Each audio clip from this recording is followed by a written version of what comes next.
Here goes a question. Should they allow toxic family members that is notorious for being toxic to still have legal rights in any way, shape, or form over the individual itself?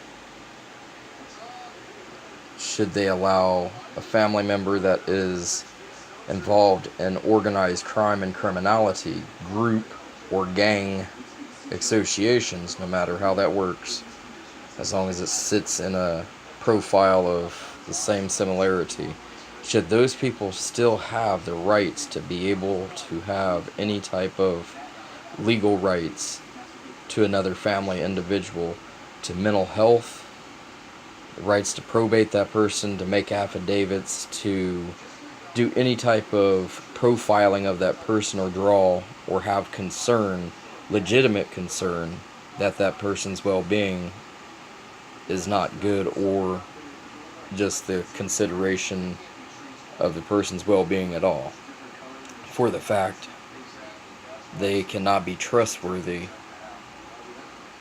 themselves, being affiliated and being assaultants, attackers themselves, perpetrators, doing it to other people for sure, because of the people that they're affiliated with, or the understanding of what their mental process, their abilities, I guess for right now to pit it as, are.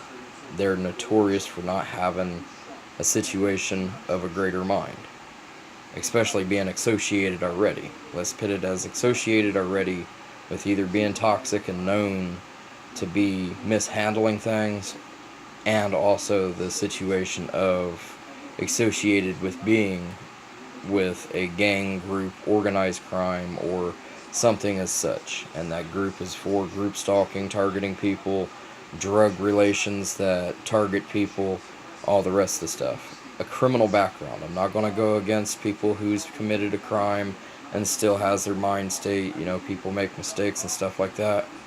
That's not gun control, but for the people who are really abusive, to be able to still hold the right to enforce against an individual.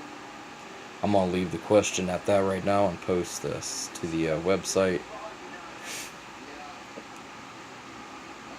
Hopefully I can get across to somebody of what's going on there, and the illegal intentions also of the system, allowing things to supposedly slip through the cracks and loopholes, or wrongdoing, and with just a simple apology, that's all that they have to do to get away and allow the other person to get away with abuse, neglect, and all of the other things that are associated with targeting the individual and creating chaos in their life.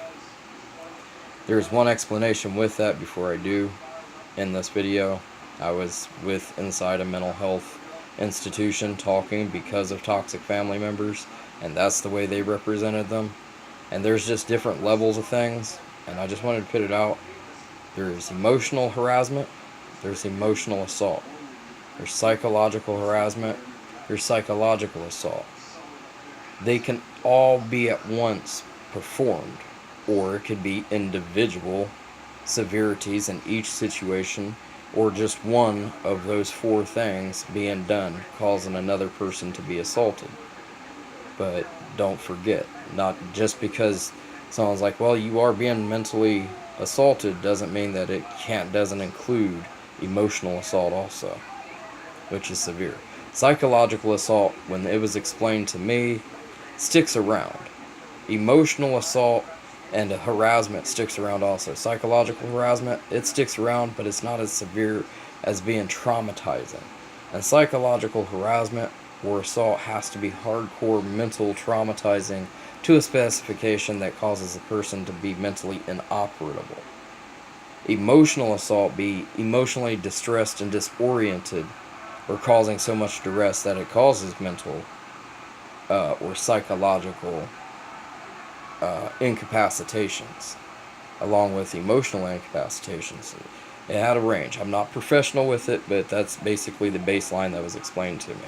So the person that's causing these damages Should they be allowed to interfere with this other person's life? Allowed to be legalized through a system and given the rights to make systematical statements, enforcements, judgments upon this other person? Like a toxic family member doing revenge acts against another family member? Because that's the way they feel, that's their power, that's their control, that's their right, while participating with all the rest of the stuff that causes that person to be under profile of either being abusive, toxic, or associated with group, gang, and organized crime. No matter how you put it, a group stalking, organized stalking, but it's not just included just as being organized stalkers, but literally mob, gangster, whatever it be. Because those people still, they also are, they have their own type of harassment stuff that they keep up with. It's the same as being targeted stalking, organized stalking, stuff like that, but it still has its own kind of situation. So, with that being said, I'm ending this video and uploading it.